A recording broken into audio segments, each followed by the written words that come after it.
এক ভাই মিজানুর রহমান আজহারি সাহেব কোন এক বক্তব্যে নবীজির সিক্স প্যাক বলেছে। সিক্স প্যাক বর্তমান যুবকদেরকে উনি বোঝানোর জন্য হয়তো বলেছে। যুবকরা সিক্স প্যাক বলতে আপনার হাদিসে আসছে আল্লাহ রসুলের বুক পিঠ, পেট পিঠ সমান ছিল। হাদিসে আসছে আল্লাহ রসুলের পেট এবং পিঠ কি ছিল? সমান ছিল। যে কারণে আল্লাহ রসুল সাল্লাল্লাহু আলাইহি সাল্লাম খুব সুঠাম, স্বাস্থ্যবান, রোগ হইতো না।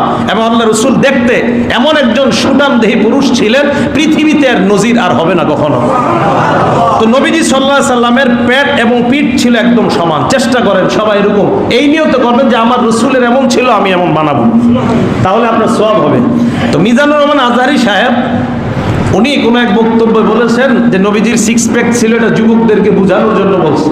কারণ আধুনিক যুবকদেরকে এটা বললে এদের বুঝে আসবে ভালো। বেচারার কিন্তু এটাই উদ্দেশ্য ছিল। এটাকে কেন্দ্র করে ওনাকে অনেকে কাফের বলে ফেলছে। হ্যাঁ, উনি কাফের হয়ে।